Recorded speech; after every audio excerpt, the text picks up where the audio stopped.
Well, hiya, BookTube. Bill Ruttenberg here with the Ruttenberg Library. Wanted to come to you with a best reads of the year 2022 video. Now, I know we are at the end of January and I am a little bit late to the party.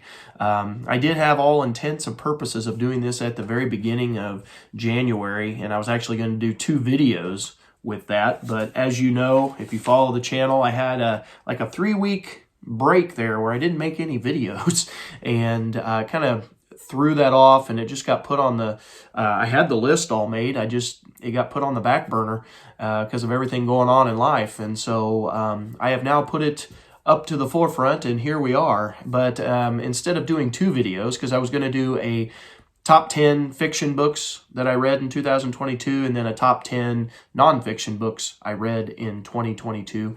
Instead, I'm just going to do a top 10% of the books that I read in 2022. And so I read 107 books total in the year 2022. And I know some of you read a lot more than that, but for me, that was a big number. I don't believe I've ever read that many books in a year before. And so I was pretty excited about that. It was kind of a little, pat myself on the back. We did all right last year. So that breakdown was 65 fiction books and 42 nonfictions. What I'm going to do is I'm going to round that 65 up, and I'm going to give you the top 7 fiction books that I read in 2022, and then the top 4 nonfiction books that I read in 2022. And like I said, I got a lot read, so I had a lot to choose from, but I went through my initial list, and I just went from the top to the bottom, started starring what I really liked, and did that with all my fiction and then all my nonfiction. And lo and behold, the number was almost 10 exactly with each one. So really, of all the 65 fiction books I read, there were 10 that really, stood out.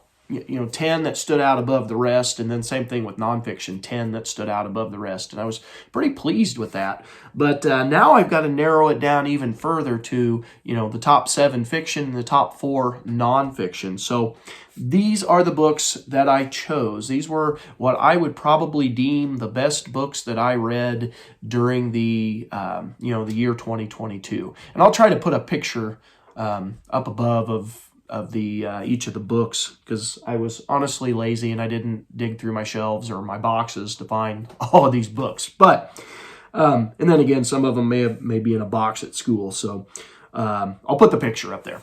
So and these are in no order. I don't have number 7 all the way to number 1. These are just the top 7.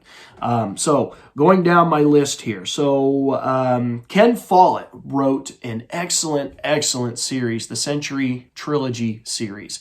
And so it's 3 books about multiple families in Europe and the adventures that they go through during World War I in the first book, World War II in the second book, and then it carries it forward into the Cold War in the third book. And I haven't got to the third book yet, but last year I read book 2. This year I plan on reading book 3. And book 2, Winter of the Worlds, which was centered around World War II, made my list of top books. I thoroughly enjoyed that. Ken Follett just does such an awesome job of character building, family building, and then multiple families over generations in his books, and then intertwining their stories. I just thought it was absolutely awesome. And in this book, I'm not going to have all the character names, but he does have a family from Germany, a family from Russia, a family from America, or from the United States, a family from England, and all of their lives are all intertwined. And it is just, like I said, just such an awesome saga, family saga. And I just love seeing how his story works out, not only with the families, but then just history in general. And, he touches on all kinds of subjects. He deals with the issues in Russia with communism. He deals with Nazism in Germany. He deals with in Great Britain some of the rich versus poor issues that they have. He deals with socialism over the whole thing. He deals with, in the United States, a well-to-do families and then not so well-to-do, and then he deals with just marriage issues in this book, being true to your spouse, or how some decide not to. And so he just deals with a lot of stuff in this, and his characters, you get really entwined in the characters. You feel like the characters, you start rooting for the characters, and you get very disappointed if a character dies. So anyway, thoroughly enjoyed it. Highly recommend Ken Follett's Winter of the Worlds. So the second book on my top 7 fiction books would be Gone with the Wind. And I know there's a lot of controversy with this book, obviously, but I thought Margaret Mitchell wrote a great story, a great saga. Now, what she does with the plight of African Americans and slavery, and how she belittles people and looks down upon people, that I'm not saying is great. Please don't take it that way. But just the saga itself, and stretching from just before the war, through the war, and then all through Reconstruction, I thought it was a very interesting story, and I was glad that I had read it. The next one that is on my list was a much thinner volume. So both of those were like 1,000-page books, or almost 1,000-page books. This one was, it was probably 150, 200 pages. I can't remember exactly. It was real small. And this is The Inimitable Jeeves by P.G. Wodehouse. This book is, if you're not familiar with the Jeeves, the Wooster and Jeeves series, it's about a rich guy who's, what is he, in his 20s, I think, and he lives on family money. He lives the high life, and he's kind of a moron. He makes a lot of dumb mistakes, and just stuff that you're like, ah. And then Jeeves is his butler, and his butler Jeeves is extremely smart, always putting things together, always saving Wooster, and this book is just absolutely funny. It is a riot. It is laughter upon laughter upon laughter, and I'm not kidding. I was reading this book and laughing out loud, and I laugh a lot, but I usually, with a book, I might smile. I don't usually laugh out loud. This one, I was laughing out loud, and I had to, explain to my wife why I was making so much noise. But it was a riot. And I had, my copy is a Penguin copy, and I really want to read the other ones in the story. And this was a kind of a disappointment, because I had the chance to buy, is there 6, 7 of them? I can't remember how many there were, but they were all in a stack, but I was not sure if I would like it, and I didn't want to buy them all if I wasn't going to like them. And they were all matching covers, the yellow penguins, and or the yellow-orange color, and I didn't buy them. And so I'm stuck on just this first, The Inimitable Jeeves, and I want to read the rest of them. And I will probably, if I find them again, I'll probably buy them in any cover, because I enjoyed them that much. Would love to have the matching penguin covers. But anyway, the idea from this, because I want to give a few shout outs for people who gave me ideas to read these books, because they've been thoroughly enjoyable, was Todd at Todd's Bursting Bookcase. Todd is from up in Minnesota, and he used to do videos. He's been on a kind of a timeout and hasn't made a video in quite some time. I always thoroughly enjoy Todd's videos. He does a lot of bookshelf tours. He talks about books that he is, book hauls, books that he's brought in, and he's just got a lot of wealth of knowledge. Excuse me. He's got a lot of knowledge, wealth of knowledge with just any type of book. He loves history books, and he loves, he's got all kinds of mysteries, and anyway, going on and on here. But Todd, thank you for talking about on your channel the Jeeves and Wooster, P.G. Wodehouse books. I am so glad that you bragged on them so much, because it did cause me to pick up that book, and it was one of my top reads in 2022.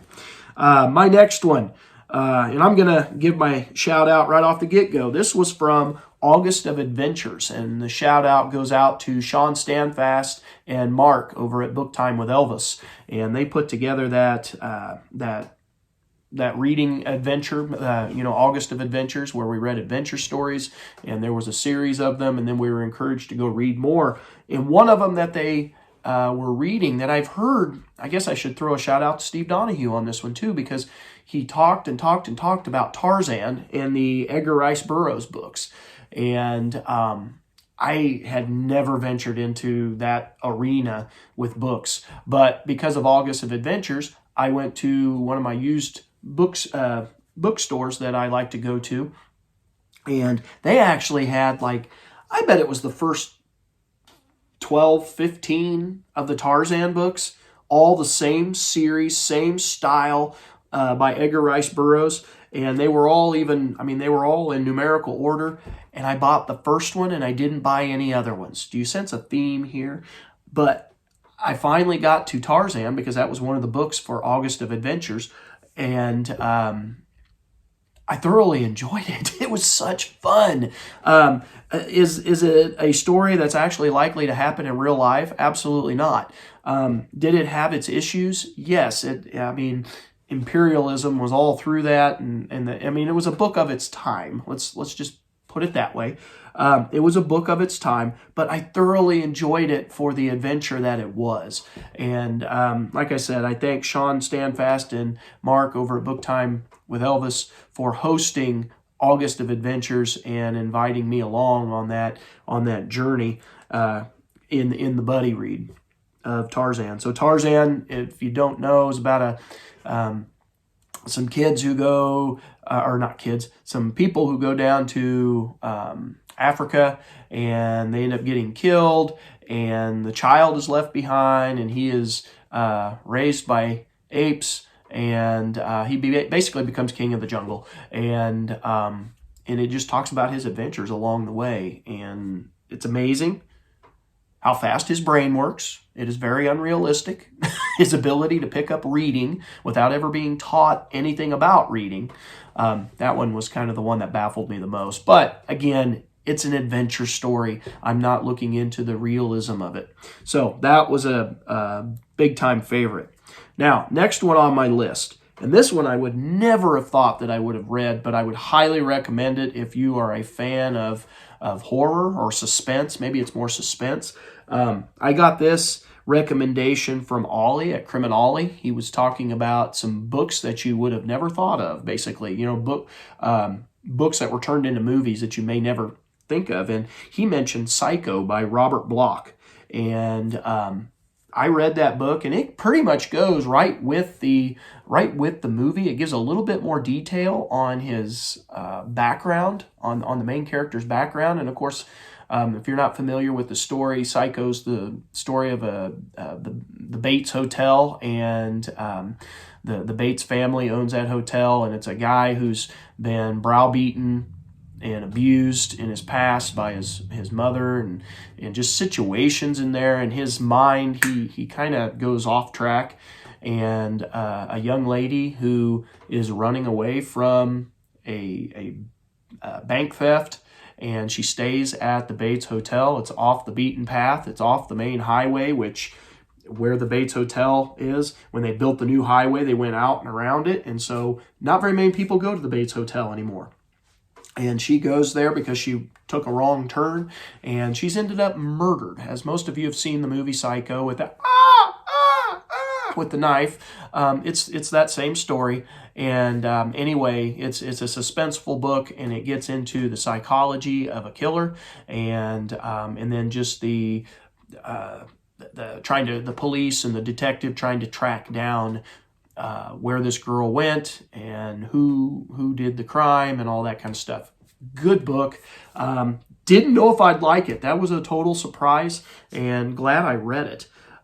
Next book on the list is Freedom by William Safire. Now, this is a monster-sized book. It is a 1,400-page book, but it is worth every bit of time it takes you to read that. And I think actually the text was it 1,074 pages or maybe 1,100 pages? I can't remember exactly. So, the main text is huge, and then it's got 300 to 400 pages of notes. And it's a fiction book, but it's a realistic or excuse me, historical fiction. And so it's based on true events, true people. And he goes through in his notes and tells exactly what was true and what wasn't, and where he got his notes and why he moved the story one way or another. But anyway, 1,400-page book. I started it like, I'm ashamed to say, probably 15 years ago maybe. And I read the first couple hundred pages and then I put it down because life happened and it just got put by the wayside. And I decided I wanted to pick it up again. And I started just kind of slowly, bit by bit, reading here and there. And next thing you know, on Steve Donahue's channel, he's picking that book up and reading it. And they were talking about it on his channel. And so it kind of spurred me to continue reading it, don't put it down again. And it was awesome. It was worth every minute of my life it took to get through it. And I don't mean that to sound in a negative way. It did take some time to get through it, but don't let the 1,400 pages be intimidating to you, because it actually, once you get going, it actually reads at a pretty good pace.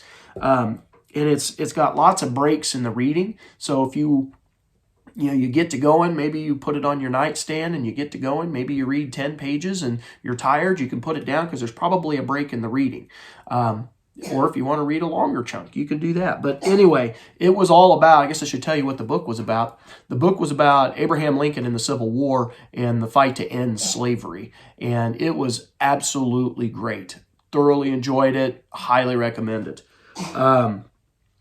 So the next book, or the last book in the fiction side of things, was it was actually a gift from a fellow booktuber, Ryan, over at Book Time with Ryan. And he was doing a book giveaway because he had doubles and he liked his other copy better. So he was, cleaning the library out. Don't need two of them. And he had the book Jaws. Now, I'd seen the movie, seen Jaws 1, 2, loved the movies. Those were fun. They were what they were, not necessarily great movies, but really pretty good movies, especially for their time period. But I really liked those movies, but I had never even thought about reading the book. And then I heard Steve Donahue talk about it on his channel over and over the last 3 years. And I don't remember, he may even like Jaws 2 better. I scratched my head on that one. But I know he sang praises for it. But then Ryan was doing a book giveaway to clean out his library, and I raised my hand and said, yes, please. And I won the drawing, and he sent me the book. And Ryan, thank you so much for that book. That book was absolutely awesome. And I even recommended it to our language arts teacher. And she kind of shook her head at me like, yeah, like I'm going to like this. She came back after Christmas, handed me the book, and said, that was a pretty good book. I said, told you so. So anyway, absolutely love that book. But if you're not familiar with that story, Jaws, what planet have you been living on, first of all? I think everybody's familiar with the movie about a great white shark who comes off the coast of, was it off New York or Connecticut, right in there? I can't even remember exact town where it was at. But it was on one of those seaside towns that get busy during the tourist season, and the shark attacks for whatever reason, not normal, but ends up attacking. And it's about the story about the sheriff, or excuse me, chief of police, about the chief of police and his adventure in trying to shut down the beach so nobody else gets killed, but yet the businesses in town who want to keep tourists coming in because they're going to lose money. And so it's a back and forth battle there. He's having issues in his marriage, so you get that storyline. And then, of course, he's having issues with the shark and how to kill a great white shark that's pretty darn big. So it has an appetite for human beings. So anyway, great book, highly recommended. Go out and find that one. All right, so now we got 4 books left on this top 10% of my reads from last year, to the year 2022. So now I get into nonfiction, top 4 nonfiction books that I read. So this was a series, it's a trilogy that I've wanted to read for a long time. I bought the books a couple years ago, and then they just keep getting put on the back burner. And I decided last year I need to get that started. And so I got it started and read volume 1 of by Edmund Morris, The Rise of Theodore Roosevelt. And that book was absolutely awesome. If you have never read the works of Edmund Morris, you need to check out Edmund Morris. I can't praise his writing enough. It's absolutely awesome. He wrote the trilogy on Roosevelt. He wrote one on Ronald Reagan. He wrote one recently on Thomas Edison that I really desperately want to read. And there's been some other ones, but every book he writes, I mean, they're good sized books, but man, do they read fast. They're good to go along for the ride. He just spins a good yarn. And I thoroughly enjoyed The Rise of Theodore Roosevelt. And it's about the early part of his career. I think it takes it right up to the presidency, I think is where it ended, if I remember correctly. But it was just really good. Can't recommend it enough. All right, so the second book of the 4 nonfictions that I chose for top reads of the year, The Hemingses of Monticello, An American Family by Annette Gordon Reed. This was a Pulitzer Prize winner, and it earned that Pulitzer Prize. It was such a good book. Annette Gordon Reed is a trained lawyer and then went into history, and she really focuses on slavery, and she's done a lot of work with Thomas Jefferson and the Hemings family. She's very well known for that. She most recently wrote On Juneteenth, which I listened to on audio, which was absolutely wonderful. I highly recommend it. Pretty small book. And that was actually on when I originally did my top 10 list. It's on here, but it just wasn't one of the top 4. But anyway, what it's about, this book is about Thomas Jefferson and his life with the Hemings family, which was a slave family that his wife had owned, that he inherited from his wife upon her death. And of course, Thomas Jefferson had relations with his slave Sally Hemings. And so this book tells the story of not just Sally, but her mother, her brothers, the kids and grandkids, and it tells basically the life of the slave family with Thomas Jefferson and his family, and it is quite the story. Annette Gordon Reed does a fabulous job of bringing up questions that everybody asks, and then in lawyerly detail hammers out the answers and piles evidence upon evidence upon evidence about what she thinks with that idea. And so I buddy read this, I believe. Did I buddy read this one with? Was this one I think this is the one I buddy read with Patrice Jones and Vin at Revenant Reads. Now, I also read another book by John Meacham on Thomas Jefferson, and now I'm scratching my head. Is that the one I read with Vin at Revenant Reads?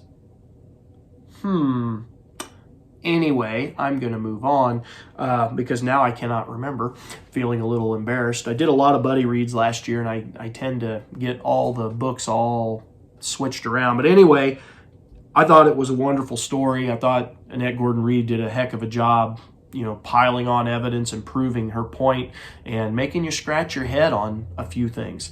Highly recommend it. All right, so the next book that I put on the list was a new biography last year that came out by Alan Guelzo, and it's Robert E. Lee, A Life. And I enjoyed reading that book. I buddy read this with Peg over at the History Shelf. We did a chat on that and made a video of that if you want to go check that out. But Robert E. Lee, he's a guy that makes you scratch your head. And of course, he's got fans and he's got anti-fans.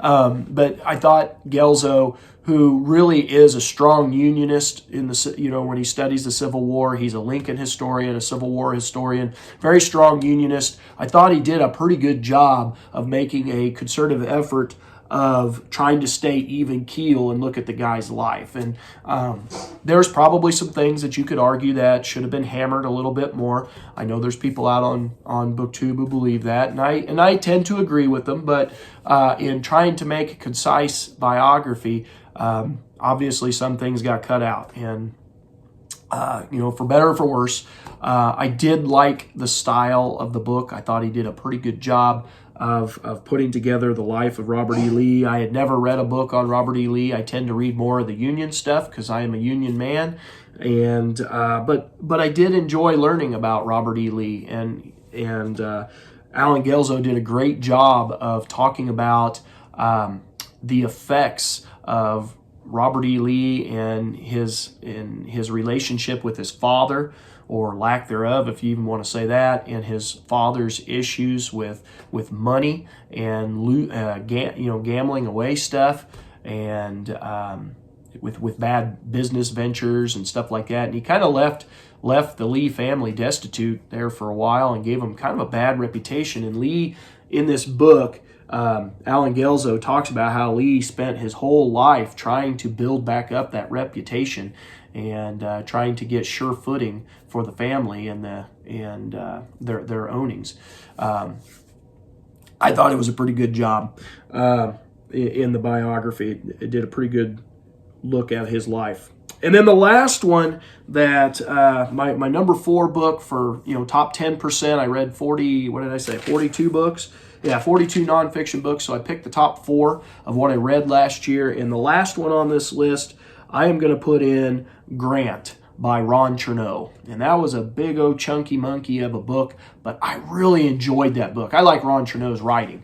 I previously read in past years Washington Alive, Alexander Hamilton Alive. Loved those books. Absolutely loved them. I thought Chernow he just does a fabulous job in his writing, and it's very thorough. And so he took Ulysses S. Grant in his time all the way from cradle to grave, as Chernow says in his interviews, to cradle to grave biography. Absolutely loved it. I thought he did a wonderful job. His big sticking point in the book was alcoholism with Grant. You obviously, if you've read anything on Ulysses Grant and his time in the Civil War and his time earlier in the Mexican War and time between there,